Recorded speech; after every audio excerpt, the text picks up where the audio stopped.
दोस्तों राधे राधे। आज एक कहानी सुनाते हैं।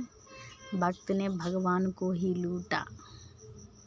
वो जानिए कैसे लूटा और क्या किया। एक भक्त था, उसका नाम प्रेमपाल था। वो बहुत भक्ति और पूजा करता था। बहुत टाइम हो गया उसकी शादी नहीं हुई। गांव वाले सब लोग प्रयास कर रहे थे इसकी शादी हो जाए, पर उसने कहा हम शादी कैसे करेंगे, क्योंकि वो बहुत पूजा पाठ टाइम नियम का बहुत पक्का था। तो एक बार क्या हुआ, गांव वाले ने कहा प्रेमपाल तुम्हारी शादी तय। बोले कोई लड़की मिली कि हाँ, एक लड़की है कि जिसने प्रण लिया है रोज़ 100 महात्माओं को भोजन करवाएंगे, उसी से शादी करूँगी। प्रेमपाल ने सुना। प्रेमपाल बहुत प्रसन्न हुए, बोले कि ठीक है, शादी तय हो गई। शादी तय हो गई, शादी आदि हुई। शादी आदि जब हो गई तो अब प्रेमपाल की पत्नी का प्रण था रोज़ 100 भक्तों को, 100 साधुओं को खाना खिलाना। तो प्रेमपाल वही रोज़ 100 भक्तों को खाना, आए दिन 1 दिन 2 दिन 4 दिन 5 दिन, ऐसे रोज़ लगभग प्रेमपाल भक्तों को साधुओं को भोजन करवाता था। अब वो प्रेमपाल करता कुछ नहीं था, क्योंकि जो पूर्वजों की जर जमीन खेती थी उसी के बल पे वो साधुओं को भोजन करवाता था। भोजन करवाते करवाते कुल टाइम हो गया। अब उसके पास धन की कमी होने लगी। जब धन की कमी होने लगी तो प्रेमपाल परेशान हुआ। तो उसने क्या किया, उधार लिया। बहुत दिन उधार लेता रहा, इधर उधर लेता रहा, क्योंकि पैसे वाला था इसलिए सब लोग देते थे। लेकिन बहुत दिन हो गए जब उसने उधार ही नहीं चुकाई तो लोग परेशान हुए। लोगों ने उधार देना बंद कर दिया। जब उधार देना बंद कर दिया तो प्रेमपाल और परेशान। तो उसने सोचा अब क्या करें। इधर पत्नी को कुछ नहीं पता क्या हो रहा क्या नहीं। अब वो क्या करे, अब उधार मिल नहीं रहा, घर में अन्न है नहीं। तो उसने योजना बनाई अब चोरी की जाए।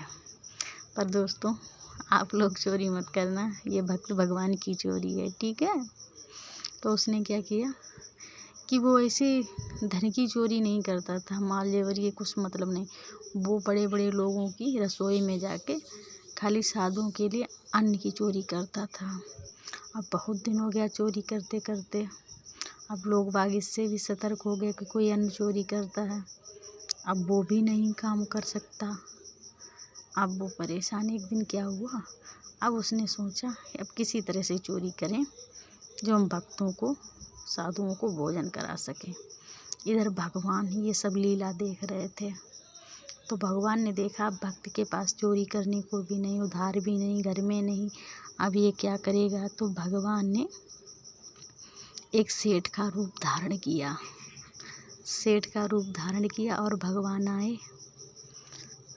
और हाँ, साथ में माता जी भी आई, रुक्मिणी माँ आई साथ में सेठानी बन के। तो जैसे ही आए उन्होंने पता किया जिस मार्ग से प्रेमपाल जा रहा था उसी मार्ग से वो भगवान आए सेठ का रूप, खूब मार सोना वोना वो दुनियादारी पहने हुए सब कुछ।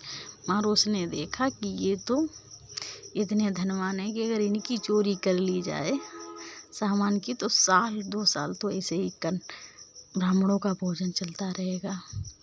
तो उसने जैसे भगवान ने पता पूछा प्रेमपाल से। तो प्रेमपाल ने कहा महाराज इधर से रास्ता है, कहीं जाना होगा, भगवान ने बताया होगा इधर उधर जाना है। तो उसने क्या किया, प्रेमपाल ने वो गलत रास्ते ले जाकर बीचों बीच में आया। अब बोला यहीं खड़े हो जाओ। अब वो तो भगवान लीला जानते थे, खड़े हो गए।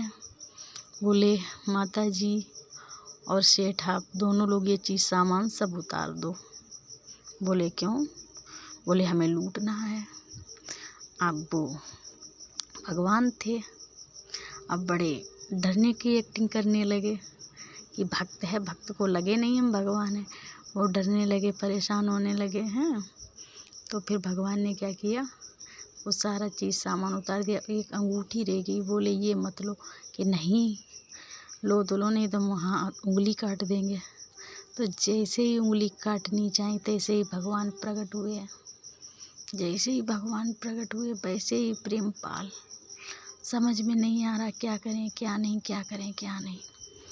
अब प्रेमपाल चक्कर में कि अरे भगवान, ही हमसे बहुत बड़ा पाप हो रहा था। तो भगवान जी ने कहा कोई बात नहीं प्रेमपाल, हम सब जानते हैं। प्रेमपाल ने दर्शन दिए, बोले ये लो, साल का नहीं, जब तक तुम्हारा जीवन है तब तक ये अन्न चलेगा, क्योंकि तुमने चोरी की है, वो ब्राह्मणों को भोजन के लिए चोरी की है। अब भगवान जैसे ही जाना चाहा तो उसने कहा नहीं महाराज, नहीं भगवान जी अभी नहीं जा सकते। क्यों? कि जिसने हमें आपसे मिलाया उसे तो मिलना बाकी है। कि क्योंकि हमारी पत्नी का प्रण था रोज 100 ब्राह्मणों को, अगर पत्नी हमें ये सीख ना देती तो हम ये ना करते तो आप हमें नहीं मिलते। तो इसलिए हमारी पत्नी से मिलिए। जब भगवान उसकी पत्नी और उससे प्रेमपाल दोनों लोगों से मिले, तो इस कहानी का एक ही मतलब है कि जीवन साथी अगर अच्छा हो तो सब संभव है, जीवन साथी अगर बुरा है तो कुछ नहीं। इसीलिए दोस्तों, जीवन साथी का जब भी चुनाव करें तो अच्छा करें। इसी के साथ राधे राधे।